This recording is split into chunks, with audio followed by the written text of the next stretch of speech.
तैयारी भर में आपका स्वागत है दोस्तों। आज ये बायोलॉजी का तीसरा वीडियो है। वसा असल में होता क्या है? वसा मतलब समझ लिए सामान्य बोलचाल में इसे चर्बी कह सकते हैं। यह जंतुओं का संग्रहित भोजन होता है जो जंतु के शरीर में, जैसे कि मान लिए इंसान का पेट जो बड़ा हो जाता है या जहाँ जहाँ चर्बी जमा हुआ रहता है वो संग्रहित भोजन होता है। कभी ज़रूरत पड़ने पर शरीर उसका यूज कर लेता है भोजन के रूप में। यह वसीय अम्ल के बहुलक होते हैं। जैसे कि प्रोटीन अमीनो अम्ल के बहुलक थे, उसी प्रकार वसा वसीय अम्ल के बहुलक होते हैं। महत्वपूर्ण वसीय अम्ल एक लिनोलीक है, एक लाइनोलीक है। बस दो ही इंपॉर्टेंट है। इसमें कुछ और डिटेल में पूछता नहीं, वह पूछ देगा, कभी कभार पूछ देगा कि वसीय अम्ल कौन से हैं, लिनोलेक और लाइनोलेक, इसको याद रखना है। वसा के मुख्य स्रोत है दोस्तों दूध, मछली, सोयाबीन, तिलहन। तिलहन मतलब तेल से रिलेटेड। शरीर को 50 से 80 ग्राम की ज़रूरत होती है एक दिन में। यदि शरीर में इसकी मात्रा बढ़ जाए तो मोटापा आ जाता है। मान लिए मानव शरीर है ये, ठीक है, ये पेट है, तो पेट जो निकलता है दोस्तों, पेट निकलता है तो इसमें चर्बी जमा हुआ हो जाता है। वसा, यही वसा है, वसा जम जाता है और ये मोटा हो जाता है, इससे ये पेट निकला हुआ दिखता है। दोस्तों वसा मुख्यतः दो प्रकार के होते हैं। एक होता है लिपिड, लिपिड मतलब वसा या कोलेस्ट्रॉल भी कह सकते हैं, इसे तेल, जनरली तेल भी कह सकते हैं आप। तो लिपिड मतलब वसा दो प्रकार का होता है। लो डेंसिटी लिपिड, एलडीएल उसको बोलते हैं। एक होता है high density lipid. Low density lipid जो होता है शरीर के लिए बुरा माना जाता है, और एचडीएल हाई डेंसिटी लिपिड शरीर के लिए अच्छा माना जाता है। निम्न, इसको देखिए लिख दिए हैं, निम्न घनत्व वाले लिपिड हृदय के लिए हानिकारक होते हैं। उच्च घनत्व वाले लिपिड हृदय के लिए लाभदायक होते हैं।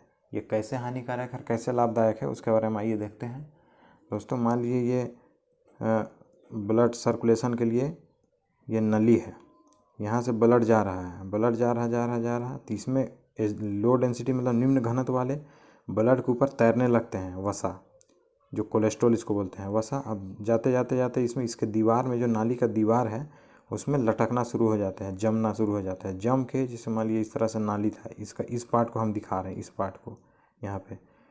अब यहाँ पे कोलेस्ट्रॉल जो है जमते इस तरह से जम के इसका नाली को पतला कर देता है, छोटा। अब यहाँ से ब्लड सर्कुलेशन जब होता है, ब्लड जब जाता है, पार होता है, तो उसको प्रेशर लगाना पड़ता है। अब प्रेशर लगाने के बाद हार्ट को यहाँ पे प्रॉब्लम होता है। ये लो डेंसिटी का ये नुकसान है। और हाई डेंसिटी लिपिड में क्या होता है, यहाँ पे मान लिया हाई डेंसिटी लिपिड है, यहाँ पे ब्लड जा रहा है, तो हाई डेंसिटी लिपिड जो उच्च घनत्व वाले लिपिड होंगे वो ब्लड में डूब के जाता है तो आर पार हो जाता है। इसमें जमता नहीं है, तो इसको कुछ नुकसान नहीं पहुँचाता, इसलिए इसको अच्छा माना जाता है। सामान्य तेल में, सामान्यतः दोस्तों तेल में एलडीएल की मात्रा अधिक होती है, लो डेंसिटी लिपिड। और तेल में भी सबसे ज़्यादा सरसों तेल, उसका एलडीएल सबसे ज़्यादा अधिक होता है, मतलब लो डेंसिटी लिपिड का। इसीलिए आजकल देखिएगा दोस्तों कोलेस्ट्रॉल का शिकायत बहुत ज़्यादा हो रहा है, सब सरसों तेल का इस्तेमाल करता है। सूरजमुखी तेल में एलडीएल की मात्रा न्यूनतम होती है, और सरसों तेल में सबसे अधिक तो बता ही दिए हैं। गाय के घी में सबसे कम एलडीएल होता है। अभी जो फॉर्चून का 3 रिफाइन तेल आ रहा है, ऑयल आ रहा है, उसको 3 बार रिफाइन किया जाता है और उसका एलडीएल को ख़त्म कर दिया जाता है।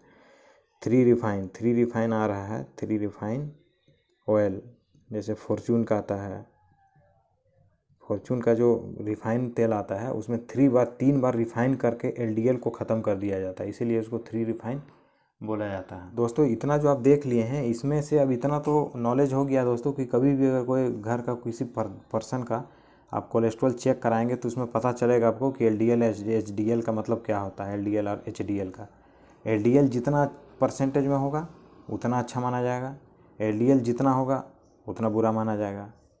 दोस्तों इतना जो हम देख लिए वसा, इससे ज़्यादा वसा से क्वेश्चन नहीं आता है। हम जो हमारे शरीर के लिए कितना आवश्यक है आहार, उसके बारे में देखते हैं। आहार जो हम खाते हैं, खाना जो खाते हैं उसमें संतुलित आहार लेना चाहिए और एक पूर्ण आहार होता है। 2 प्रकार का आहार होता है।